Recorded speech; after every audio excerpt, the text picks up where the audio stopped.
Mega love shoutout mga kaibigan. Ako po si Tech Shider. Welcome po sa aking YouTube channel. Kinapanayam ng ating mahal na inang Reynang Helen, si Ma'am Siti Halima, para ipahayag sa ating ang kanyang mga nalalaman. At upang tayong lahat ay mapaliwanagan sa mga mahahalagang bagay. Ipinaliwanag ni Ma'am Siti, na ang Davao gobyerno na pinamumunuan ng ating beloved royal couple, ay naninindigan at ipinaglalaban ang katotohanan. Inilahad din po niya ang dalawang aspeto ng programa ng Davao gobyerno para sa sangkatauhan. Ito po ay ang spiritual at pisikal. Inihayag din po ni Ma'am Siti na isa siya na nagpapatunay na buhay pa si Apo Lakay. Ang ating Pangulong Ferdinand Edrelan Marcos Sr., na siya ang nagpalago ng kaperahan sa buong mundo. Para sa kompletong detalye, atin pong panoorin ang video. Ang video ay pagmamayari ng ating mahal na inang Reynang Helen Abdurrahman. All credit po sa ating beloved Her Royal Majesty Queen. Ang original video ay inyo pong mapapanood sa kanilang official YouTube channel at Facebook page, na akin pong inilink sa ibaba ng video description. Warahmatullahi wabarakatuh. Live po tayo ngayon. At ito ang isa sa pinakamagandang weapon ni Queen Helen Abdurrahman, Elizabeth III. June 9, 2025, dito po ako sa kabilang dulo at nasa kabilang dulo din itong magsasalita. Siya po si Siti Halima at isa po yan sa mga binigay ni Apo Aram, ni Apo Aba, Martin Eddie Hornido, Terwata Dinata, na siyang magbibigay ng kaliwanagan. Truth hurts. Truth is like a two-edged sword na pwede kang tigbasin in a split of a second. Now I'm talking to the world because I was led to believe that Apo Aba, Eddie Martin Hornido, Terwata Dinata was alive. All my documents addressed to him. And these people who misled the Queen will be held accountable. And yet, they were able to manipulate the banking system, the trade system, utilizing the name of the old man.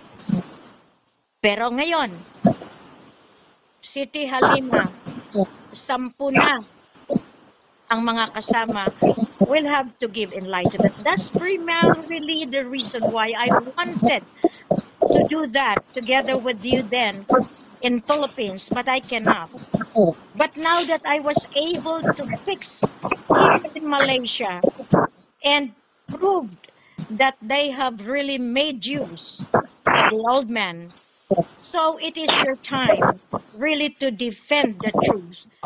Besides the platform of divine government, divine monarchy, divine truth, divine justice, and the divine judgment is being processed by the old man who is now spiritually moving the entire global earth, the heavens, the earth, below the earth. The throne, he brought it to the heavens. The crown, he brought it in his grave. And the birthright, he has given it to us. And the scepter, he has given to the grandson of Prophet Muhammad, Raja Muhammad Gamar Mamay Hassan Abdul Rajak, Sharif al-Sultan Gamar bin Abdul Ghaffar, Jamalul Kiram III.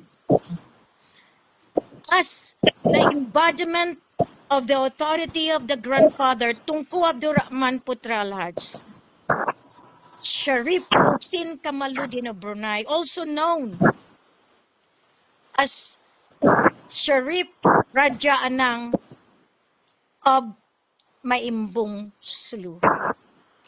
All of this, now we have found out that the true heirs and successorship is direct from Ama Ali, Sharif Usman Datu Ismail Mun Ali, Sultan Turun Lawan Dumaga, Sultan Muhammad Ismail Ikiram, of whom that is also the document of Apu Abah. Now, everybody in the world seeking for enlightenment. Why on earth no one can take the money, the funds, the gold, all the precious metals, and the sovereignty and the law of ownership from the old man who became the witness, the living witness of this saga, of this crusade of restoration, recovery, and the implementation of divine justice. Now, they said, I am a fake. They said, I am not the same as what they thought. They said that the one you are dealing is the one pretending. Now I give the ball to you because you are tasked by the old man to defend the right. Because they never thought that you are also one of the secret hidden behind the curtain to defend the divine monarchy. They never see of who you are, and we thought they can see beyond. But why they were not able to see the truth? City, it is your time. It is your moment. This is only to shed light. This is only to give reverence, to give our gratitude to Ama Ali, who stood for us, who really would want us to declare to the whole world that the true divine monarchy is from the lineage of the Alam, of the Kiram, of the Raja Sulaiman, of the lineage of the Queen and Raja Mamay. Go for it. Thank you so much, Queen. First and foremost, my utmost respect and grateful thanks to Almighty God for giving me a chance to speak here in this platform to enlighten our brother, our co-fellow men, not only here in the Philippines, but all over the globe. But as you said a while ago, that truth hurts. So I will open up that the divine government or the divine monarchy must have to stand what is true. So, people who are, ito na lang, kumbaga nga, Filipino, na Ilocano, para ay, maawatan nila that the Ilocano, the Ilonggo, works hand in hand to really defend the divine monarchy. okay. So, sa lahat po, sa lahat ng ating mga kapatid, Luzon, Visayas, Mindanao, Assalamualaikum warahmatullahi wabarakatuh. Sa ating mga kapatid na mga Ilocano, na imbang nga malamyo amin, na imbang nga bigatyo, sa aton mga kauturan, sa Negros, Panay, Iloilo, ngayong hapon, o sa atong maigsuon nga mga Bisaya, mayong hapon sa tanan. So ito po, ang dapat nilang malaman na ang Divino Gobyerno ay hindi ito nagtatago ng kasinungalingan, kundi ito ay ang totoo na pinamumunuan ng Diyos Allah na nakikita hindi lang sa gawa, kundi sa puso. So, mahirap at masakit ang katotohanan, pero dapat nating malaman kung ano ang dapat at ano ang totoo. So, ang ipinaglalaban ng ating mahal na Rina at mahal na Hari, si Queen Helen Abdurrahman at ni King Mamay Abdurrahman, ay totoo. Dahil ito po ay nakasaad na noon pa. Kung isasaysay ko ang lahat, kung bakit ko ito nasasabi na ito ang totoo at kayo po ang tunay na magpapa-implementar yung sinasabi natin na life in its fullness, the ultimate God's program for humanity. Kasi nga, matagal na po kami sa kumbaga, kay Tatay Martin or Aba Martin Idi Hornido Terwata Dinata, na kung siya po ang naghubog sa amin na kumbaga nga, hindi natin dapat paghiwalayin ang Islam at Christian, bugkos magkaisa at magtulungan para sa sanlibutan. So ang programa ng Diyos Ama na Allah ay hindi lang para sa Pilipino, kundi para sa ating lahat o para sa buong mundo. So ito ang katuparan sa huling araw o sa ating panahon ngayon. Dahil nag-umpisa po ako sa It's Martin noong 2003 na kung minsan ang iba nagsasabi, bakit ang bilis or kabago-bago ko lang sa misyon or sa nakasama nyo, ako yung pinapaniwalaan o ako yung kumbaga nga parang ang lakas ng loob kong magsalita. Pero nahubog po ako sa doktrina ng Divino Goberno ang pag-implementar kung ano ang tama at dapat para sa sanlibutan. So ito na po ang isa sa katuparan natin. Dahil nga sinabi natin na ang totoo, ang katotohanan ay masakit, pero dapat nating tanggapin. Dahil nasa dulo na po tayo sa misyon. We are at the last days event na marami ang nagpapanggap. Hindi lang mga claimants, hindi lang mga lolo, kung ano pa dyan. Dahil gusto nilang sirain ang programa ng Diyos na para sa sanlibutan. Pero lahat nananawagan ako sa ating mga kapatid, Luzon, Visayas, Mindanao at saang sulok man ng mundo, all people all over the globe, I'm calling you to please be awakened. Kinakailangan nating tumayo, manindigan ko ng tama.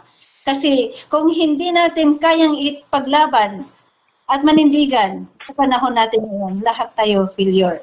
Dahil dito sa panahon natin, mag-uumpisa ang sinasabi, the golden age, the life in its fullness, through our beloved King and Queen.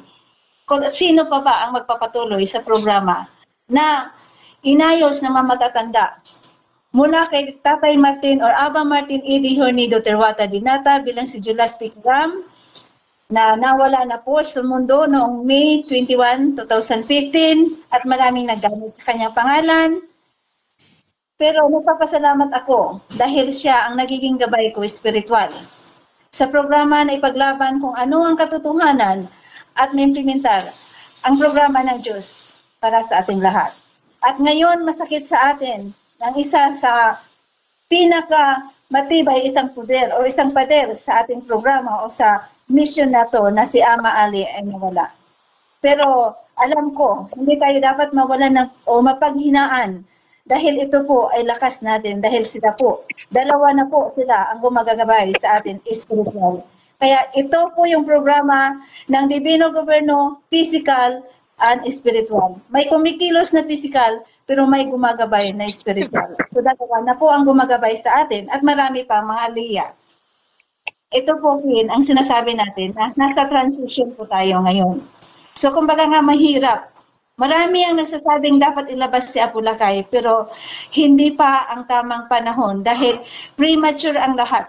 Ilabas natin ang si Apulacay na nagiging isang haligi ng mission na to, na siya ang nagpalago ng katurahan sa buong mundo. Kung hindi naman secured ang kanyang, yung kanyang safety, bakit natin ilalabas? Pero buhay si Apulacay. Dahil ang pusamentong ibinigay sa iyo at para sa inyo at ni Kuya Radja o ni King ay totoo. At walang nakakaalam at walang nakahawak ni isa. Dahil ang alam ko, yun ang totoo dahil ito na po ang panahon. Dahil nung nag-usap kami ni Apulacay, ang sinabi lang naman po niya, ilalabas na natin dahil ito na ang panahon. So, sa panahon na nag-uusap kami, even sa mga panahon na kahit malayo man siya ngayon, kumbaga nga, scattered tayo, pero ito, manindigan tayo kung ano ang tama, masakit sa masakit. Marami, dahil kumbaga nga, sinasala po tayong lahat. We are in a transition of divine government.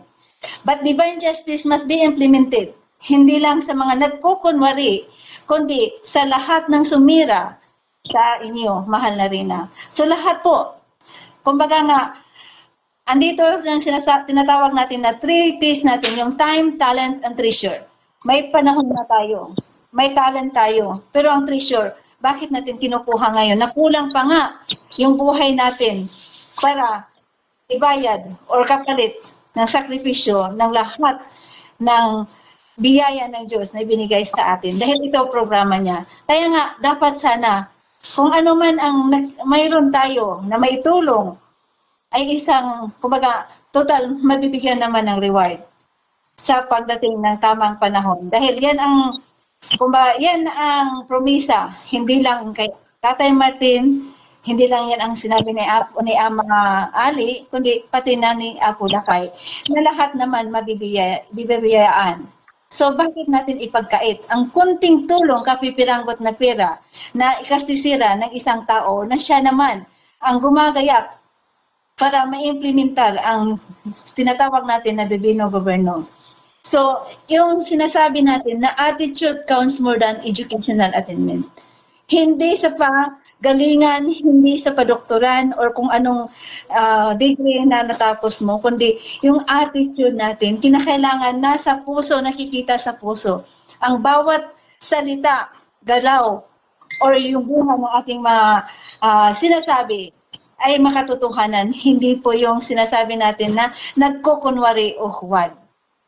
Purity of intent ang sinasabi natin. So, marami ba na hindi lang sa paninira, below the belt, pero ang makikita natin ni kailanman, hindi ko narinig sa inyo na nanira kayo ng tao, bagkus nakikita sa inyo ang pag-aaruga ng isang ina, ng isang mahal na rina o sa buong mundo na kumbaga nga hinayakap kahit nagkamali. Pero huwag sana nilang sayangin ang panahon dahil ang paghuhukom ay malapit na. Hindi lang ang sinasabi natin na judgment, kumbaga shutdown. Pero pag mag-umpisa ang Divino Governo, dahil nasa transition period na tayo, binibilang na lang natin ang mga araw, mawawalan sila. Dahil ang paghuhukom ay hindi, walang pinapalampas. Walang kapatid, walang kamag-anak, walang kakilala. At hindi ito pera-pera. Para masabihin nilang ako ang mamuno. Sa Divino Governo, nakikita kasi ang Diyos, Allah, ang gagamit kahit bata or mangmang, kung ang Diyos o Allah ang gumamit sa katawan dahil instrumento lang po tayo. Kaya nga, sa lahat ng mga kapatid natin, dapat sana natin na isa puso't isipan ang purpose, bakit andito tayo sa lupa? Andito tayo, binigyan tayo, andito tayo kay Queen, manindigan tayo sa tama. Because God, when God uses ordinary people to be extraordinary, walang makakapigil niyan. Kaya ito ang Divino Governo na pinagtatawanan ng iba, kinukutya, inaalipusta, sinasabing fake. Pero ang paghuhukom ng Diyos, hindi ito palakasan, o hindi paramihan ng pera, o hindi patalanyuhan, kundi ito ay pantay-pantay. Walang mahirap, walang matanda, kundi kung nagkasala ay nagkasala. Yan ang sinasabi natin na dura lex sit-ex, the law is hard, but it is the law. Pag mag-implementar ang Diyos, kung Diyos na ang kakastigo, wala na. Kaya nga nang sinabi ni Tatay Martin noong panahon, na pagdating, kung hindi may implementar sa 2010, na paglabas nyo, matatagalan to. At lahat ng sinabi niya, nagkatotoo, yung Yolanda, yung COVID, at ang matindi, ang sinabi niya, pag hindi magbago ang mga tao at magkaisa, mas malaking sakuna ang mangyayari. Nawa sana naman, matauhan ng bawat isa sa halip na magsiraan, angkinin, at saktan ang mahal na rina na kayo po ang nakatadhana, hindi lang sa dokumento, testamento, kundi kayo po ang nasa libro para may sakatuparan ang lahat. Nawa po matauhan sila at magkaisa. Dahil ito po ang panahon ng kumbaga nga, nasa huling panahon na po tayo. At nawa maintindihan po nila lahat. Ito yung sinasabi ko, kung nagiging matatag man ako o nagiging, kung minsan sa lahat ng mga po, sinasabi ko, kinakailangan malaman nila kung ano ang totoo at manindigan tayo. Dahil ang totoo, masakit, pero dapat malaman ng mga tao. Dahil kung hindi natin i-correct, we are part of the sin. Sin of commission and sin of omission. At nagpapasalamat ako sa inyo, mahal na Rina, sa bukal ng loob, busilak ng iyong puso, binibigyan niyo pa rin ang pagkakataon ang bawat isa. At yung sinabi ni Apo Lakay, anak, 3 lang ang bilin ko. Magpakumbaba, magpakumbaba, magpakumbaba. Dasal, dasal, dasal, at magpakabanal, pakabanal, pakabanal. Totoo, madali lang ang magdasal. Ang magpakumbaba, madali lang. Kung minsan nga, pakumbaba, pero andoon pa rin yung galit. Magdasal, madali lang. Pero yung pagpakabanal kung minsan, ayan ang mahirap. Pero ang totoong instrumento ng Diyos, Allah, sa programang ito, nakikita hindi sa mga sinasabi, kundi sa gawa. Nakikita lahat sa inyo yung pagpapatawad at pagpapakabanal. Kahit ano pang sakit ang mga pinaparatang, nagiging fake, patay, kung ano pa.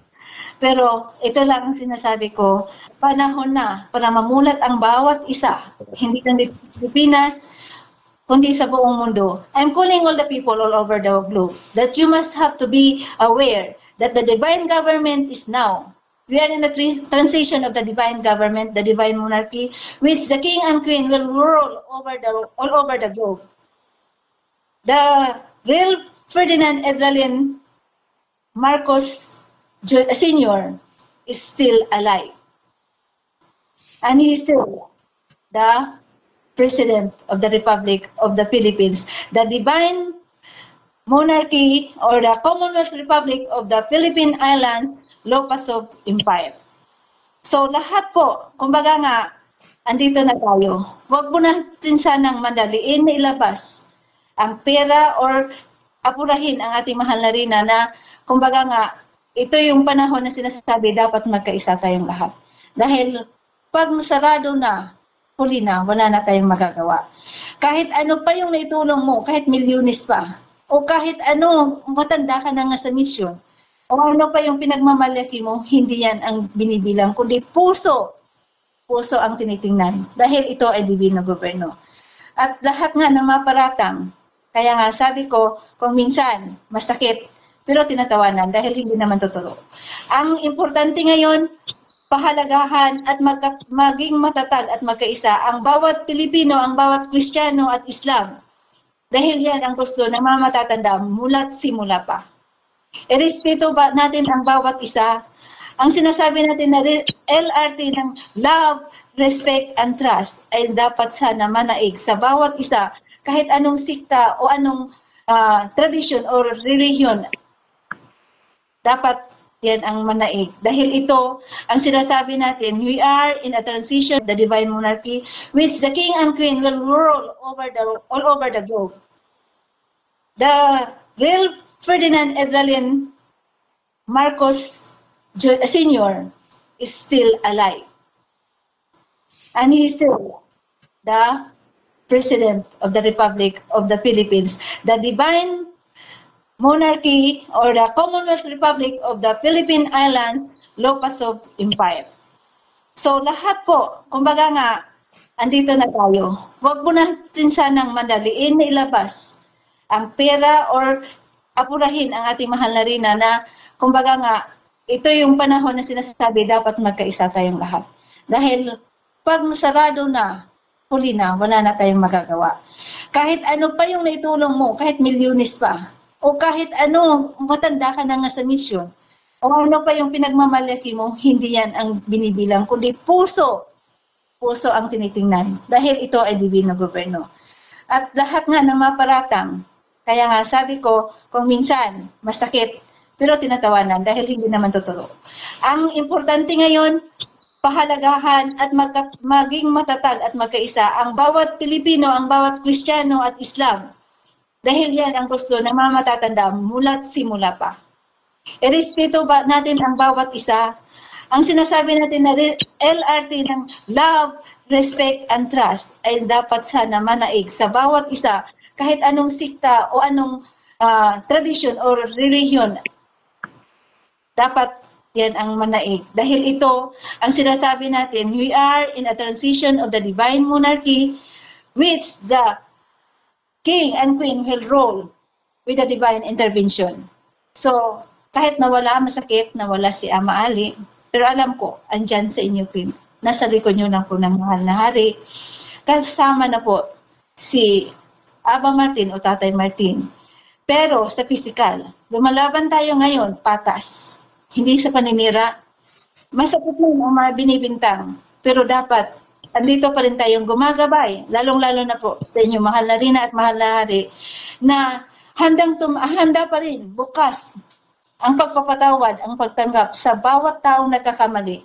Pero ito lang, naway maintindihan nila na hindi lahat ng panahon, na hindi na lahat ng oras ay bukas ang pagpapatawad. Dahil malapit na tayo, nasa dulo na tayo. Yung sinasabi na the divine judgment ay malapit na. At huwag sana nilang antayin na maging huli ang lahat. Dahil yung sinasabi na pinagtatawanan nila ang Rule 36, yan talaga ang nakasaad.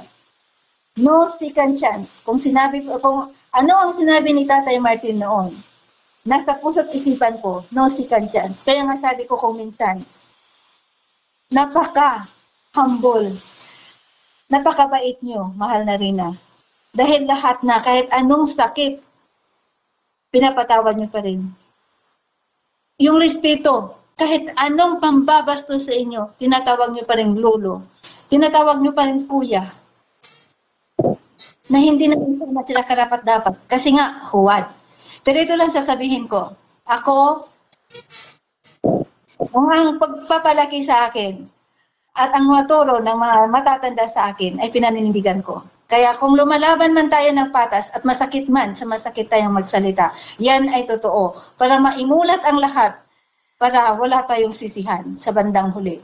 Dahil sa sinabi ko na, ang sinabi niya po, kung i-shutdown natin at magsha-shutdown, wala silang patutunguhan. Gusto ko, hingin ko sa iyo, natawagin mo ang mga kapatid natin sa Ilocan dyan, in Ilocano. Okay, Queen. O, iti kakabsat tayo, kakailian tayo, iti Luzon. Aglalo na iti kakailian tayo, amok nga hanlang iti Luzon, iti Central Luzon, mino, adati, samul husulok ng bansa.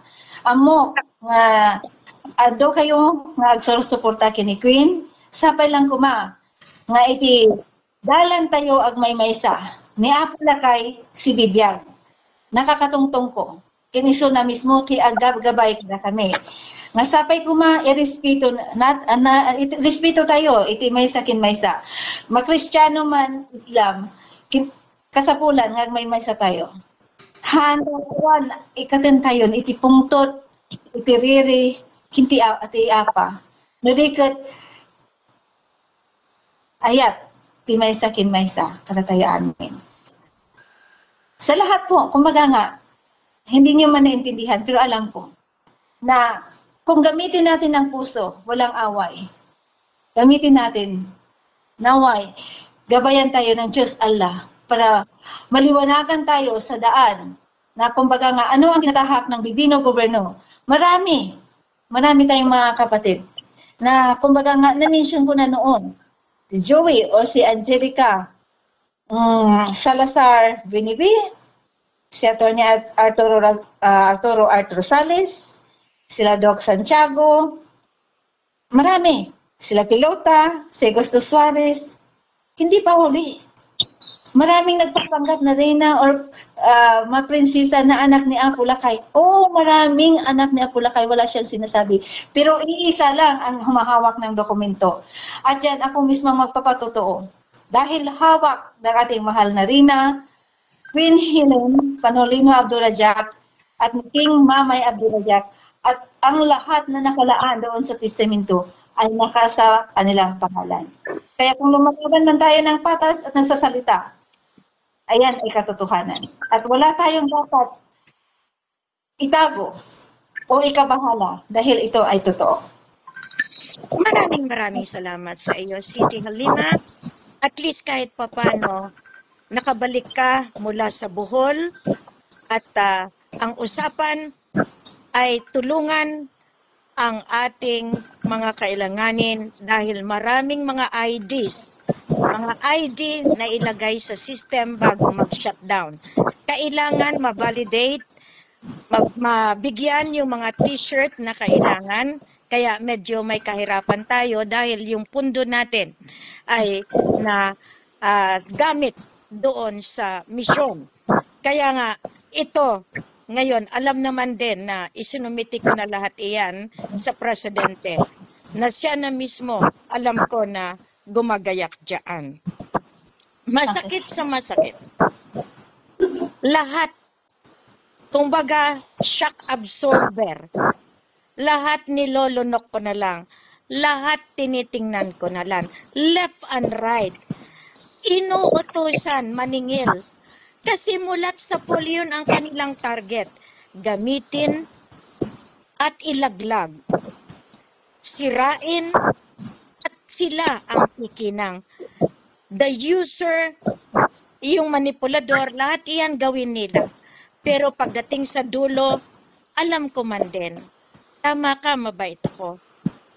Pero, may hangganan iyan. At iyan ang dapat nilang katakutan.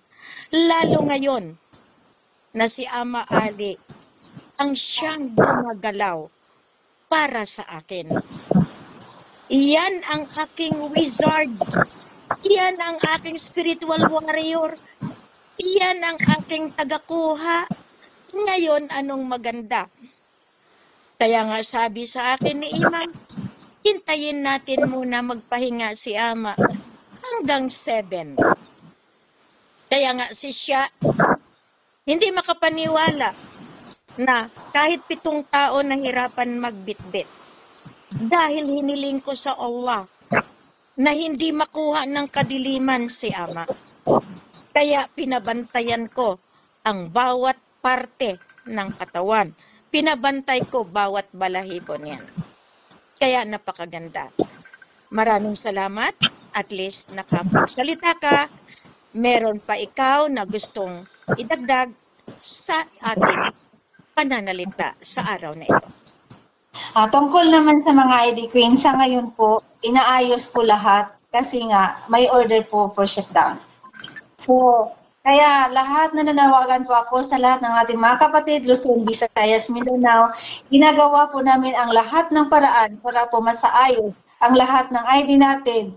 Kung hindi man ninyo matanggap ngayon, pero lahat po ng form na dumating sa ngalan ng ating mahal na Rina at mahal na Hari, ginagawa po ng paraan kahit papaano, araw at gabi, ginagawa po namin at ma-secure. Dahil kung mangyari ang shutdown, hindi lang po ang kuryente ang mamawala, lahat po ang sistema. Kaya nga, magantay lang po kayo.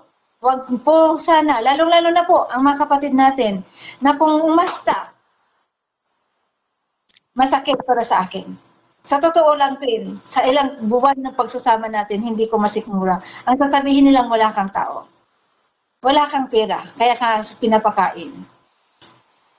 Kung alam lang nila ang sakripisyo ng isang reyna, na natutulog lang sa sahig, itago daw, para sa kanyang kapakanan, pero ginagamit para sa kanilang human shield ginagawa dahil nga sila ang hinahabol ng batas. Maraming salamat. Alam ko, dito na, hayaan natin, inaayos ni Apo yan. Kasi ang usapan, si Apo, kaya hindi ako nagsasalita. Dahil bago tayo nag-scatter, alam nila na mismo yung pinagbilinan ko, si Apo. Kaya wala silang marinig sa akin. Wala silang dapat na ikabahala. Dahil ibinigay ko kay Apo ang karapatan. Pero doon pa rin ako naniniwala. Sila mismo nagsasabi na ang in-charge, kinuha na nila sa akin. Di kunin ko rin yung in-charge doon, sa kanila. Kasi kami yun eh. At hindi nila alam si Ama. Bago umalis si Ama, ang sinabi ko, ikaw ang nagbantay sa kanila. Ikaw rin ang may karapatan para sa kanila. Gawin niyo ang dapat nararapat.